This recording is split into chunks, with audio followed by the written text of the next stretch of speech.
आज तो बेसिकली मकसद ही है बच्चों के बारे में डिस्कशन करनी है हमने। तो बच्चों के लिए सबसे पहला हमारा मकसद है बच्चे की पर्सनालिटी, जो बच्चे की शख्सियत है उसको बेहतर बनाना है।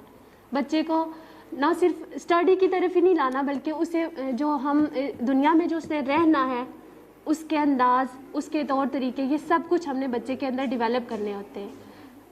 और सबसे जो बच्चे की पर्सनैलिटी और बच्चे को एक अच्छा शहरी माशरे में उसने कैसे रहना है, तो ये जो मैम बुशरा ने काफ़ी डिस्कस कर लिया है, डिटेल बात कर लिया है।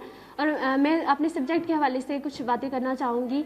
और मेरा सब्जेक्ट इंग्लिश है, और इंग्लिश एक ऐसी ज़ुबान है जिससे बच्चे जो है हमेशा दूर ही भागते कि नहीं।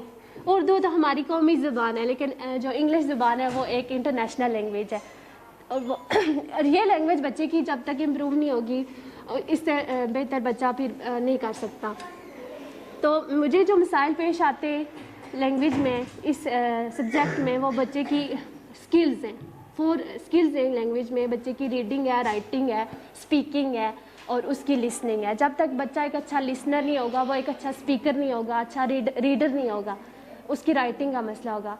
तो इंग्लिश लैंग्वेज में मेरा यही होता है कि मैं बच्चे की साउंड्स, उसकी जो एक वर्ड की प्रोनाउंसिएशन है, स्टडी ऑफ साउंड है, उसके ऊपर फोकस किया जाए।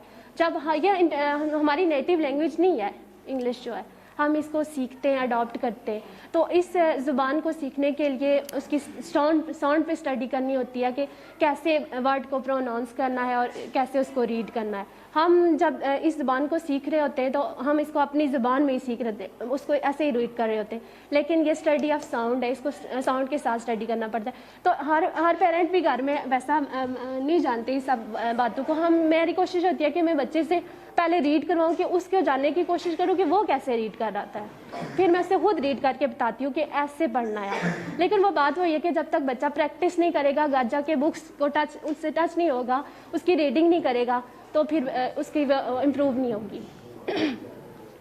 तो रीडिंग में बच्चे के मसाइल आते हैं, उसकी राइटिंग में आते हैं, उसकी स्पीकिंग में आते हैं। तो लिसनर जब बच्चा अच्छा होता है तो वो एक अच्छा रीडर भी होता है, अच्छा स्पीकर भी होता है। तो मेरा मसला ज़्यादातर इस सब्जेक्ट में है कि बच्चे रीडिंग की तरफ जब आते हैं तो वो उसको फ्लुएंटली रीड नहीं करते। तो जब तक प्रैक्टिस नहीं करेंगे घर जाके, स्पेलिंग मिस्टेक्स करते, जैसे उर्दू में जोड़ तोड़ होते हैं, ऐसे इंग्लिश लैंग्वेज में सिलेबल्स होते हैं, उन सिलेबल्स को वो करके तो रीड करना करते। तो प्रैक्टिस जो होती है, प्रैक्टिस ही इंसान को परफेक्ट बनाती है। तो जब तक बच्चे प्रैक्टिस नहीं करेंगे, फिर आगे हमारे पास यही मसला आएगा कि रीडिंग जब तक इम्प्रूव नहीं होगी बच्चे की, वो आगे फिर ना वो पढ़ सकेगा, वो ना लिख सकेगा।